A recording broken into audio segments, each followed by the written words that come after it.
Bad, and the Guilty is recorded live with the men and women of law enforcement. All suspects are innocent until proven guilty in a court of law. Now, here's your host, Iredell County Sheriff Darren Campbell. Well, everybody, welcome to the good, the bad, and the guilty. And if you look across from me, you're going to see two scoundrels. I don't know. We'll talk to them. But I want to apologize for being gone last week. I know we had to do a repeat, I believe. I was gone. But thanks for joining us. Follow us today. We're going to be on Facebook. We're going to have a good conversation, and I'll introduce my guest here in just a second. But follow us on X, Facebook, WSIC app, YouTube. Comment on Facebook. We'll try to watch, and we'll try to answer every one of our comments we can. And we're going to talk a little bit about today. And Jamie, I'll introduce you probably first. Now, Jamie Berry, everybody that sees him will say, I know him from somewhere. Well, let me tell you where they know you from, Jamie.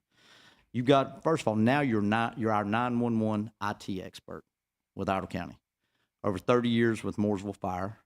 And you're almost 30 years as a sworn law enforcement officer as well. Because I know we worked together back, gosh, I was on patrol as a dog handler. Yeah. We worked together. I would compare you to Andy Weatherman. Go ahead, now I can worked with him. So, but you're also you're a SME expert, and sort of explain a little bit what that and the reason your specialties now. And we're going to talk a little bit about our new command bus and what it brings to Iredell County, the interoperability that it provides. Not that we don't already have that, but a little extra level of that. So, tell us a little bit now. I'll introduce Jeremy. Just a little bit of the background where I got involved in radio programming back in 2005 when Chief Deaton with Mooresville Fire Department and myself, we had the opportunity of, first of all, building the first trunking system in Iredell County. I can remember it. Which was on the Hiwassee out of Mecklenburg County. Started that way, trying to save the town money and I taught myself the radio programming software. Mm-hmm. And eventually started doing the programming for Mooresville. Now retired there in 2022 and contract with Iredell County now as a radio programmer for law enforcement, fire, EMS, and rescue. And you're very modest, but it's basically calling you an IT and a radio genius. Well, I ain't going to say I'm a genius. Well, I'll try very hard. We'll talk a little bit here and a little bit about some other things, but the state trusts you with some well-kept secrets in our vast system of Viper networks and things of that. So You're obviously an expert in that, and job well done. And you was talking about a little bit working for Chief Deaton, one of the best fire chiefs Mooresville's ever have. I know Kurt well, and I remember we had an incident years ago, and we'll talk a little bit later what sort of led to some of the encryption things. Mm-hmm. But before we get to that, before we get the command unit, Jeremy, everybody, you've been on here before with us, and Jeremy is a captain of our patrol division. At least this week you're a captain, correct? Yep. Just kidding you. Don't know what next week will bring. I know. You got over 19 years in law enforcement, correct? You started with Statesville Police Department, then you came over to the Sheriff's Office. But another thing that makes you very unique, and while we're talking about the command unit and the bus and the interoperability and the radios and things like that, you got over 30 years almost in the fire service as well. Mm-hmm. Sure do. So both of y'all welcome to the show. We appreciate it. We got to give a shout out to our sponsor. And y'all listen to the show. Do you know who our sponsors are? Harrison's. Thank you. Just say Harrison. There you go. So if y'all do down on Norman Station Drive in Mooresville, if you go there, like you turn into Walmart off of 150, if you go down to Harrison's, we usually have a little pre-written thing, but sometimes me that just gets old and very repetitious. So if you ever go down there, go enjoy the shop. I promise you, you'll like it. You'll find something that you wish you had and probably will buy, but a great group of people. They'll help you in any way, shape, or form, and we want to tell them thank you for supporting law enforcement and thank them for sponsoring our show. It means a lot to help get the word out. So if y'all get a chance, patronize Harrison's, find them online and everywhere else. So Thank y'all. They still ain't give us a £1/4 on a race car, but we're working on it for some advertisement. So, Jamie, you was a big part, and I got to give hats off to some of our guys, Joseph and Derek over at our jail, which really worked hard on building this new command bus. It was on Facebook, and I guess the really things I got to say thank you to our General Assembly members, Vicki Sawyer, Jeff McNeely, former Gray Mills, Mitchell Setzer, all those legislators now, Todd Carver, even though he wasn't a part of this. But when we started this probably 2 years ago, that it was a bad, tragic wreck with kids involved, involving a drunk driver, and I'll never forget going to that call. Jeremy, you was here when that happened, and seeing those bodies and not having a place for those families to get that news and for the North Carolina Highway Patrol to be able to interview them people.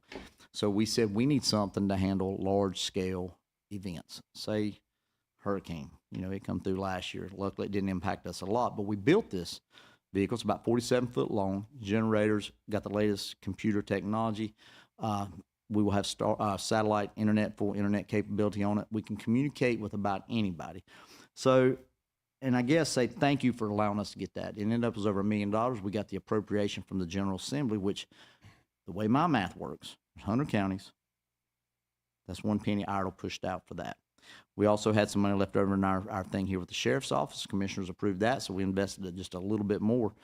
But to have that asset for a penny or a penny on the dollar, basically for Iredell County citizens, and you know, I made it clear when we done it with the media that this is not just for Iredell County. This is an asset that we can use in Western North Carolina if they need it. Anywhere there's a family or a community or a county or state or a city in need, we're going to be there to help them. So, Jamie, I guess one reason I want to talk to you, you did all the programming. So I guess your expertise in radio and technology and the way we see it, what was your thought? Because we had you do all the programming to make sure that we have certain things that anybody from the Highway Patrol can communicate. So tell us what kind of asset this will be. Well, the asset from the command area in it. Thank you again, Sheriff, for allowing me to have a minute say in how we designed that area. There's an area on the command bus that we can place up to 4 dispatchers in if needed to support an incident for the Sheriff's Office, Fire Department, EMS or rescue. It has 9 total mobile radios in it that we can set aside for your administration on one side and do a dispatch from the other side. The radios they have the Viper system in it. They have the Hiwassee system in it. Everything surrounds Iredell. Now, when you talk about Viper, that's the digital system statewide that we use for interoperability with other agencies. And the Hiwassee is a system out of Mecklenburg. But here, really north of states, when you correct me, or Jeremy, you can jump in here too. North of states was really, we don't have that capability. The service is just not good, if I understand it. So that's correct. But the capability is there. Right. And again, all these counties that surround us, or even in the state, also goes along with all the state events channels. We can move it anywhere in the state and be able to communicate. We can tie it to, like I said, if we go to Yadkin, Catawba, Alexander, we have all that established in the unit to be able to communicate out of it. And, you know, one little quick note that was good if we did have an emergency, you know, actually there's 2 comps. If you go in the layout, you go in and there's 2 comps room on each side. Full CAD, we can put CADs, Mooresville can bring their stuff. But the cool thing is if you did have people run it 24/7, we can actually remove a table and have cots put in there so they could sleep.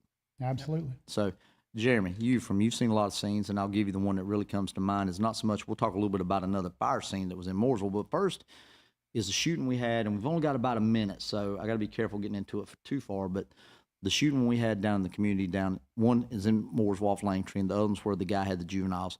Mm-hmm. Had we had that capability to be able to run a command structure from one location with fire and everybody? It would have been a great asset. We were kind of in a rural area where we didn't have a lot of service on internet to do research for our systems. But it helped. I mean, we'd have had a command bus or something in that. All right, let me cut you off. We'll come back. I promise. I've got the clock run down. We'll be back in about 2.5 minutes. Stick around, comment, look at us on Facebook. Got any questions, send it to us.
Welcome back to The Good, the Bad, and Guilty. We made it through our first break, man. It wasn't that bad time-wise.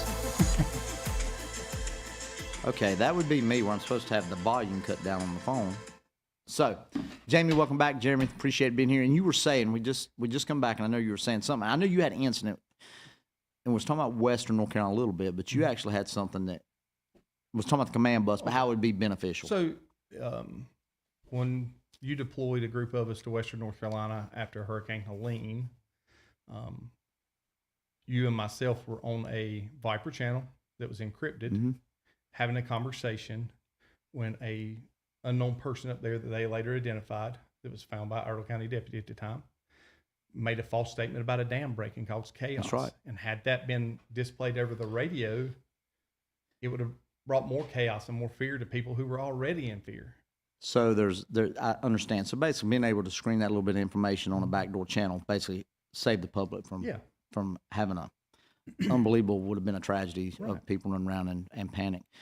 Jeremy, we're going to talk a little, I'm sorry, Jeremy. Jamie, we're going to talk a little bit. I think one thing is about the interoperability and the command unit and what is going to be the capability. If we had, let's say something happened to McGuire, let's say something bad happened down towards Trump National, one way in, one way out. I think there's a misconception, and I guess it's laymen that don't understand this, but we have been doing this for a long time. So we understand how to communicate with different agencies, from the Highway Patrol to the FBI to the Secret Service to Mooresville Troutman. And I think that sometimes the public may not understand that. And this unit, and we're just going to talk about the command unit right now, but tell how beneficial that is in running a scene. And I think you had experience, I believe it was about 10 years, because I remember the scene. It was a 4-year-old that had drowned, and how not having the capability basically ended up almost costing that whole case. And thank goodness that there was not a sus. It's tragic in the end, but because of what happened and the amount of resources we spent trying to combat that. Well, first of all, in the command unit, it allows you to unify all your leaders together in a private place, which is crucial in an incident like that because there's a lot of people involved. But going into the encryption part of the interoperability, again, that incident about 10, 12 years ago, I don't have an exact date. I was a privilege to work that incident, and something that really happened there that really set the incident off, and we couldn't really control it at the time, was we had an influx of the public showing up. I'm talking hundreds of people. I remember, because I was down. I remember it was right after, it had to be 2015 or 16. It was, and that, that's good on the public, if we can handle it, but we could not handle and do our job. We didn't have, and that was put out over. We heard it over an AM/FM radio station. Yeah. Which drew the public, and I know everybody wanted to help. Well, and it was also over social media on local side that had some of the information, very fast reaction, but not complete information. And it was all gathered out where we were putting a lot of information out over the airwaves that anyone could hear. And at that time, we were actually worried because we'd found the vehicle of a sex offender in a close area. So we was working a crime scene, potential crime scene, the same way, was trying to look for a 4-year-old. We had that information, right. But by putting, I guess, unfiltered or information that wasn't exactly accurate out there, we flooded our scene from people from Charlotte, Winston, around. Yes, sir. Luckily, y'all, the fire department, remember we was working together, and y'all took charge, handled that. I know Charlotte was up here. So, and it's not that we love the assistance. That's Absolutely. not it. Absolutely. We was worried about making sure we could locate a missing 4-year-old, which ultimately was found dead in the pond, and it's an accident. Yes, sir. And we all worked that scene. Jeremy, you may have been down there. Detective at the time. Yes, we was interviewing people on the scene underneath almost pup tent roofs. So, yeah, sure was. That was a very tragic scene. But the amount of people slowed us down and hindered us. There was no organization. It was just chaos. And I think, and that's right. It's a lot like the Bearcat. When we got the Bearcat, people said, "Why would you ever need that?" Well, we needed it when we got it shot at over 300 times. Absolutely. Our job is to make sure that the officer's safety, but most importantly, is make sure our community is protected, privacy are protected. So, back in the day, and we were speaking about it a little bit before the show, we maybe had 70,000 people and 80,000 people back 20 years ago, or give or take 30 years, whatever. We still didn't have half the population. We're over 200 and some thousand people now.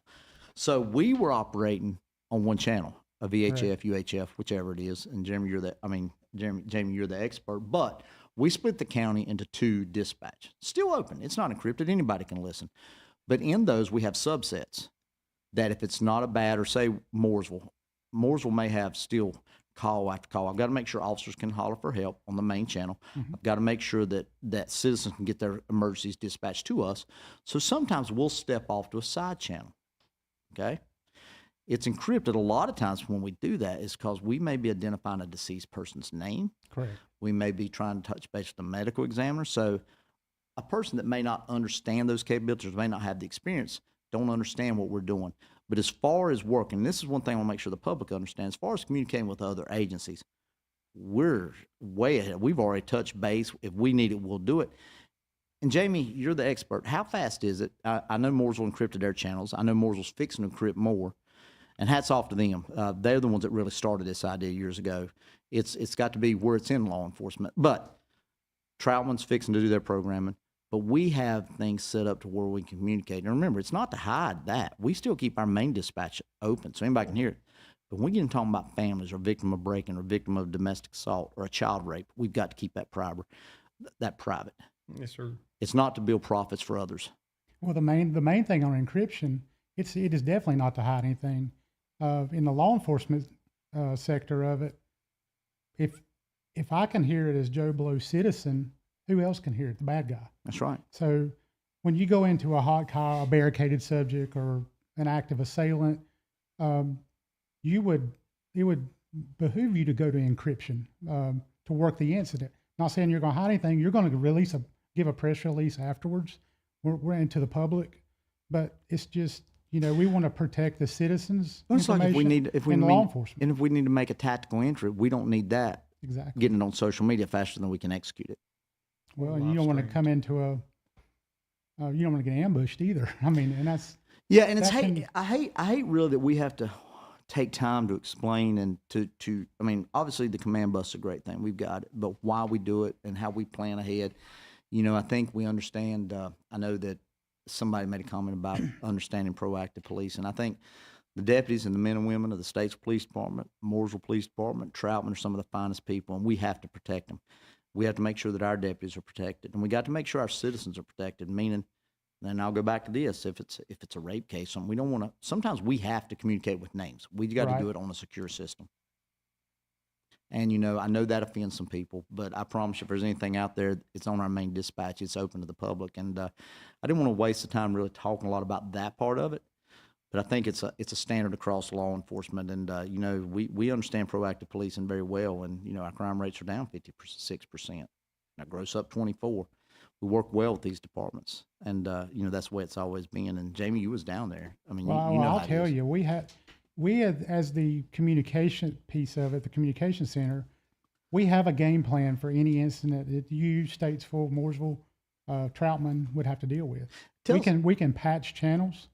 Takes all about 5 seconds, push of a button. It maybe 5 to 10 seconds. We can have channels from the state, from for our local channels. We can patch any of that together, and that can happen very quick. And it's amazing how technology works. But Jeremy, and you're a patrol division. Just take a guess. How many channels do we have that we can communicate with different agents? Let's not even go to the state side. I'm just talking about basically things we can do locally. Well, even break into major crimes versus admins. We can patch any channel we have with any other agency, like Jamie said, in 10 seconds. And the problem is, it's not just us in Korea. This is something we're following. There's other agencies that's done this. This has got to be a standard across the state. Well, if not nation. Pretty much every law enforcement in this county is encrypted channels or are actively encrypting channels. Absolutely. The fire services encrypted channels. Some of our Iredell County wide TAC channels that we use in the fire service and law enforcement that we can all go to for major incidents are encrypted. It's not about hiding. It's about protecting information and protecting the citizens. Yeah, and nobody wants to hear something's happened to a loved one over radio. And that has happened. That has happened, along with people that take pictures of wrecks and things. There are certain things under criminal investigations that we're not allowed to. Sure. But I promise you this, and I'll say it as my family member, I don't think I'd want to find out about the death of a tagger in investigation, driving this vehicle, or doing an entry on a tactical call out over the radio where officers have to communicate. Because like I said, we hate to say it, but sometimes we have to name victims of crimes. And I know encryptions came out here recently, but Excuse me. encryption is not new. We've been using encryption 15 years in Iredell County. Well, it seems like we're the demon for just all of a sudden. It just seems like we're the demon, and I love some of them says, "Hey, was made aware of it," and all of a sudden, I did not lock down no channels. We did not do that. Your 2 dispatch channels are still open as they Absolutely. were, Still as they open. have every day. You know, and I got to say hats off again to Mooresville. I know I'm bragging on Kurt a little bit, fire department, Chief Camperchani, Chief Watson, and David Only. We all work well together. We're lucky we're here, and we got to support the community. So we don't ever want to drive a wedge in it. So we just want to make sure we clarify that and let people know. And there's not a lot more we can really comment on. It's going to work either way. It'll work. We planned ahead. Absolutely. Sort of our business. So, Experts designed it. well, Jeremy, you get to do the next set of shows, or the next segment, I guess. Just kidding. We got about 55 seconds, Jamie, and we'll come back. Listen, we will talk about real world use of what we're going to do, the command bus and things like that. And I want to talk a little bit about ECOM. I know we need to get them over here, but they are our dispatch. They're the ones that control what the calls we get, and they come to us, and they do a heck of a job. I'd love to get them over here one day, and we will. But you're sort of on that side because you dispatch as well. I didn't mention that earlier, so you understand how much calls we take. We were talking a little bit before the show at around, I think law enforcement around 15,000 a month. I think almost 200. It was a lot of different things. So we'll be back in about 2.5 minutes. If you will, comment, follow us on Facebook, X, I think LinkedIn and YouTube as well. So comment. We'd love to hear from you. We'll be back in about 3 minutes.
Everybody, welcome back to The Good, the Bad, and Guilty. I think we're at the bottom of the hour, so we got a little bit longer to go. Hey, before we get back in, and we want to give a shout out to the department that we all depend on. We just don't talk enough about it. But, I do want to say appreciate everybody joining us today and coming in, and got a lot of good information that we spoke about. Jamie, tell us a little bit about one thing that you did. You got law enforcement and fire, so you got both sides of it. I'm sure somewhere there's some EMS experience somewhere in there. EMT, yeah. There you go. During the EMT. fire service. So, and I do want to say the county hired a good guy by the name of Darren Campbell. He is a new DPS guy, which is over Department of Public Safety, which we've never had before. I'd love to have him on the show, but I didn't touch base with him a little late, and he had an arrangement. He's doing some applications. So, but former, just almost the top 3 in the North Carolina State Highway Patrol, retired. Good guy. We're going to get him on the show one day. But listen, let's brag on somebody we don't hear. I know they take a lot of flack sometimes on the radio or on social media sometimes. But when you handle probably just guessing 300,000 calls a year, and that is our county communications, ECOM. Mm-hmm. So tell us a little bit. You've been there for a long time. I've been involved in ECOM for a long time. Now my role again is in 911 IT, and our goal for our department alone is to make whatever we can make the easiest on the telecommunicator. That is what we try to do, working with you, working with the law enforcement, the EMS, fire and rescue. We try our best to make it the easiest for the telecommunicator. Our administration is hands down the best. We have that focus to make our department better. We're not perfect. Mistakes will be made. Well, nobody's perfect. But every one of those telecommunicators in there try their very best. And I would invite anybody. We're always hiring. I would invite anybody to come and sit in that chair one time. Well, and they work 12-hour shifts. Yes, sir. 24/7, 365, Christmas, holidays, no matter what. They also are parents, kids, ball games they want to enjoy, just like law enforcement and EMS, fire, and everybody else, and a lot of the citizens. We understand that too, but it's a very high stress position. And I know we can pick 1 or 2 calls every other week that may not be perfect, but taking that many calls, nothing's perfect. Jeremy, you're a patrol captain. How do you see? I mean, we work well with ECOM. We work well with ECOM. The dispatchers communicate well with the shifts. Shift supervisors and the ECOM supervisors communicate well. They've built a good rapport over the last few years, especially since they've been in their new center. I have no complaints. They work hard. They're the first person to answer the phone with the screaming parent or the loved one of somebody that's having a medical issue or the worst day of their life. They don't call 911 because they're having a good day. It's sort of funny you bring up. I just thought, Sheriff Biz over in Johnson County, they just had they just released a 911 call of the man that murdered his children starting back in May. Okay, we hear it. Obviously, social media makes it a lot more available. It spreads. People now are saying, that's awful. These telecommunicators and these dispatchers have been dealing with that years and years. Yes, sir. And now, and I'll go back to our population, just when I know, you've almost over 100,000, 24% in the last decade. We was talking about that on the crime stats. Right. They have always been exposed to this. I mean, I'm not saying we have that here, but I'm saying in general. I can sit there and think the other day, it was a tragic situation on the interstate where the vehicle was engulfed in fire. The lady was killed inside of it. I mean, they're taking those initial 911 calls, and they hear a lot of things, and that I'm sure they're hearing the victim side before anybody gets on scene. And then we'll talk about firemen getting in wrecks. We'll talk about law enforcement officers getting killed. They have to deal with that. And I don't think, it seems like every time they just step a little bit off or there's a little bump in the road to get crucified, or it seems to be that way around here anyway. Yeah, it's and you going back to that is you can have that bad call, officer shooting of a house fire with somebody trapped, but you still have your day-to-day stuff still working, your other calls, and it gets tough to do that. I mean, and that's where our admin steps in to help them in those when stuff like that happens.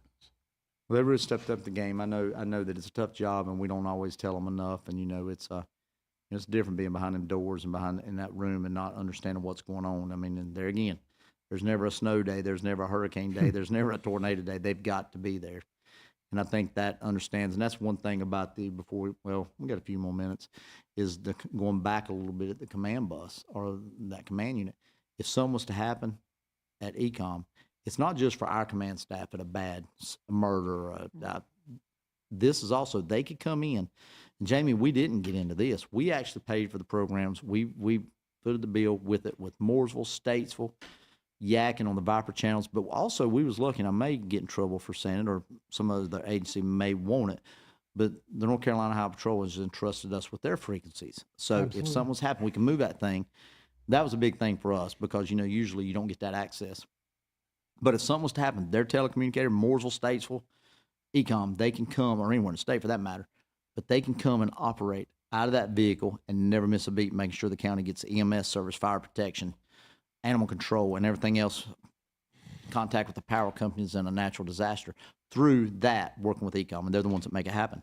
Absolutely. And Daryl Conley was another advocate of helping us get that approval. And those frequencies and channels are in the command bus. Yeah, he knew people, I think. He knew a couple. He knew a couple. Seem to.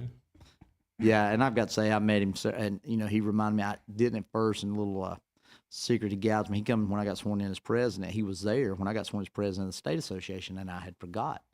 Obviously, a lot of that I don't remember that night, but he's a good guy. It's a good pickup for Idle County, and 30 years in law enforcement, he's seen it, so he's very professional, and Absolutely. we'll bring him on the show here one day. So, Jeremy, I think you had something. We was going to go back, just make sure that our guys and how.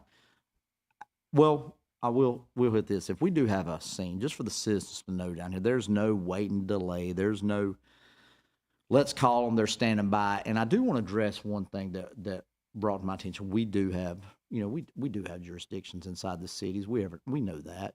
Most of our responsibility is civil and things of that nature. We're there to support.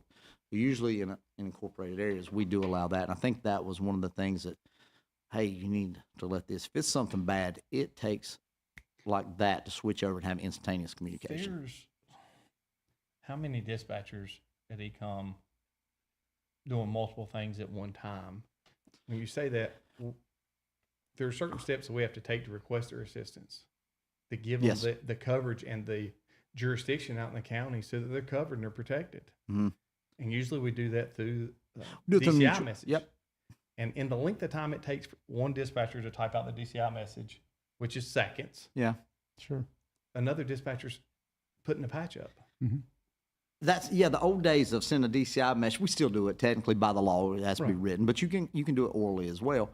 But it's nothing more. I think people think you got to switch channels. Hey, they're sitting here waiting. We didn't let them know. I promise you, every one of them knows what's going on because, and this particular scene ended up not being nothing the way it was portrayed. Right. But see, average person wouldn't know that because we're doing business. Sure. So, just a good little point of thing. I think the biggest thing is understand we still have constant communication with everybody. Yes, sir. We have many channels to do that on. Yeah, and I want to go back to Ecom real quick, and I know we got about a minute. You need to talk about Ecom. Think about how busy they are. Say we have a missing child, or say we have a arson case. You're not only dealing with that, you're not dealing with the rescue from the fire side, putting it out, a law enforcement response for the criminal side of it. But you also got to remember air care. If you've got patients getting to hospitals, who's going to see? There's a lot of stuff that those dispatchers do, and I guess they make it. I don't say it, but all of them need to be paid more. I mean, because it's a tough job. I agree. I mean, I spent when I first got hired in law enforcement, I was placed in a dispatch center, and it taught me a lot. See, you go back over and work a little bit. Hmm. I remember Jamie dispatched. I remember Jamie dispatching. Yes. Mm-hmm. Him and a guy by the name that's now legendary in the BLET world, Larry Hilton. Yes, sir. I remember Larry, former police officer at Ecom years ago. So, well, we're going to wrap up. We're going to come back a little bit talking about our Citizens Academy. We want to talk about we've got a thing coming up with wildlife training for young hunters, and we'll be back in about 3 minutes. And please stick around. Remember, comment, send us a message. We'd love to read it.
flow there. I wasn't paying attention to him over there tell us to go.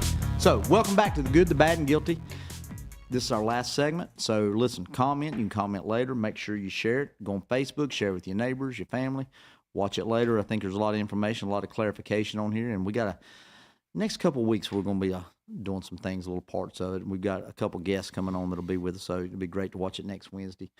Jeremy, I know in our last segment, we've got something going on now, the deputy candidate program. Yeah, there's currently a posting on the county's website if you want to apply and be paid to go through BLET.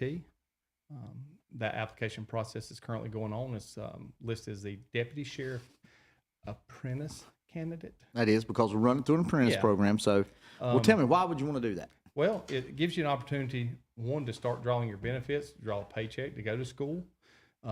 You're representing an agency. I remember going through BLET and worrying about where he's going to get hired. Because with the day you graduate, you only have a year left to get your certification. You get to go back through BLET again. You know, I think we've been doing it about 3 years. And where this come around, it's not just us. It's we were sort of behind the 8 ball on this because when defund the police, we had a lot of people break out. We didn't have people in school. So a lot of your city departments and, of course, the highway patrol, they had their school. They could pay them to go. We didn't do that. So we was recruiting from what was left over. The problem is if you only had 10 people in a BLET class, we really didn't have anybody to fill our voids. Right. So we started paying them to go. And now they're still not paid as a full-time because we get to get that law enforcement retirement things yet. So it's not full salaries. But, you know, out of all the ones that went, and I don't know how many, we probably got 15 to 20, just guessing, roughly, that went through the deputy candidate program. As far as I know, we've only had one failure. That's awesome. Yeah. One failure that ended up not being a law enforcement officer right now. But the deputy candidate programs, as the state has expanded BLET to make it longer, it makes it harder on people financially to go on their own. And somebody's listening, how many months is it? I know it's 700 hours, right? At just guess 6 months, roughly, give or take. It gives you a chance. There's several steps to that application process. We do an oral interview, and then we do a physical agility test, a firearms test. And there's not a pass-fail. It's just so you kind of got an idea what you're going into to make sure this is for you. And physically, there's going to be physical stuff. Right. There's going to be, you need to learn. You have to meet certain requirements for the college. Mitchell requires you to, through the BLET program. So this kind of gives you an idea, hey, is this going to be for me?